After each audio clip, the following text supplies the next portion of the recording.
Eagles, they hold on to beat Kansas City 20-17. It was more like 20-10 final minutes. The Chiefs score towards the end to make it a closer game. They did that with Jalen Hurts only throwing for 101 yards. We've all heard the video of Chris Jones being like, you only threw for 100 yards, or not even 100 yards. And he's like, well, we still won the game. Saquon rushes for 88 yards in this game as well. So not that much of explosive plays. Gilbert, you would have thought if you were at my house that the Chargers were playing, because Dan was EAGLES eagling the whole time. He's like, but it's so funny. He turns to me, he goes, Fran, let me ask you a question. If my quarterback threw for only 100 yards, he's like, would my team have won the game? And I'm like, I don't believe so. He's like, exactly. That's because big time quarterbacks step up when their team needs them. And so he just was talking crap. He's like, this guy, he's like, AJ Brown's gonna punch him in the face. And I just started laughing. I'm like, yeah, there was once or twice where AJ just looked at him and he was pissed. Well, Dan's lucky he's not saying that in front of me, because at least Jalen Hurts does it in January and February, but who cares about that, right? Wow.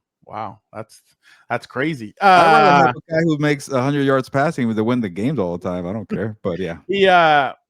That's what I was talking about with I can't remember who I was talking about it with, but he didn't have that good of January. It was just that Super Bowl where they decided to take away Saquon, and he said, okay, bombs away. Let me show you what I got.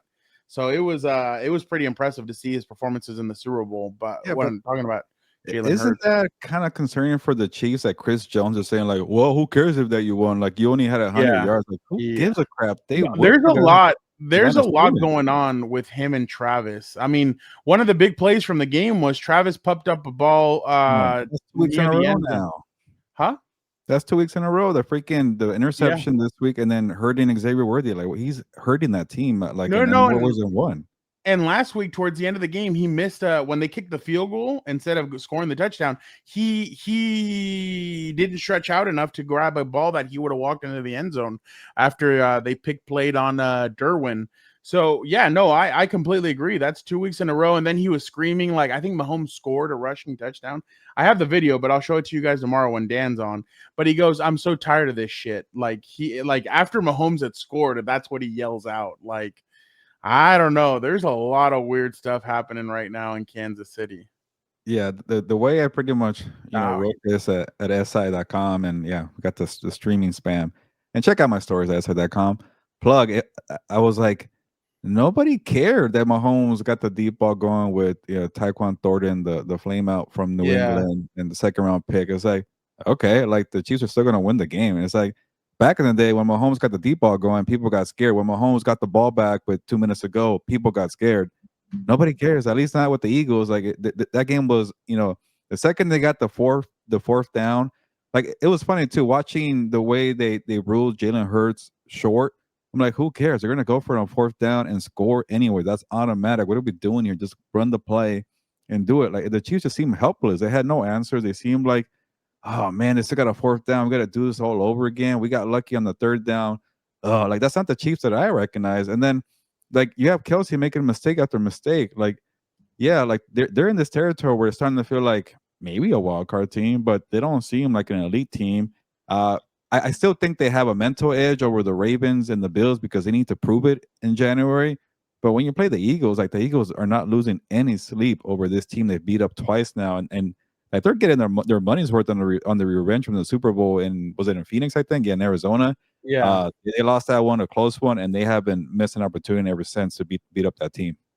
Yeah, no, I completely agree, and they're struggling.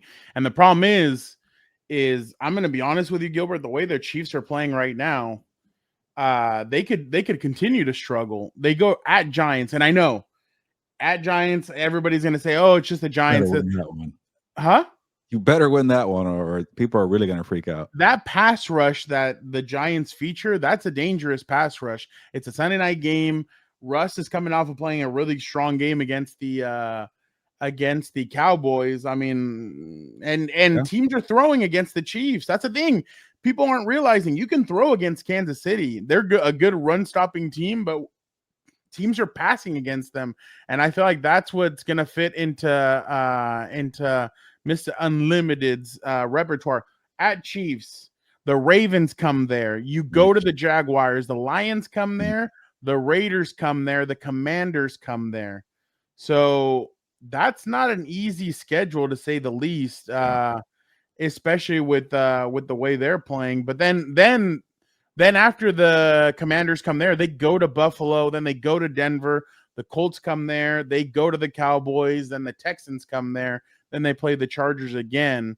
So that's not as easy as of a schedule as everybody was saying a couple months ago. I mean, But that's if they get to 3-3 and Rasheed Rice is back, I oh think that yeah, could solve a lot of their problems. But even getting to 3-3 is a big ass right now. But yeah. there is some hope for this team. I'm not ready to write them off like a lot of people are waiting and itching to do. Yeah, no. They're still a very good team. And again, they're playing tough opponent. Like they're playing the Chargers. They just played the Eagles. They're playing some tough opponents to begin this season. It's just the way they're getting beat up. It's just they're getting out muscle. Exactly. They're not physical. They're complaining a lot. They're making dumb mistakes. That's not the Chiefs that I recognize. Yeah, no. Even Andy Reid was complaining. By the way, did you see Sirianni at halftime? What he did or no? I did not. He was walking off with the referees talking all this shit, and one of the guys turns a big dumb and says, "Handle him." Okay, and then he like grabs him, and then he starts handling him. But I just started laughing at how they did that. But Jalen Carter's motor was up, man. Yesterday, a couple of times he kept on grabbing his wrist, and he just kept on staying in there. They're like, "Do you need a switch?" And he's like, "Nope." He's like, "I'm staying in here." So yeah, they're impressive. But the Eagles have holes, and you can tell. Like they have some holes on their team. They're not this perfect team from last year, but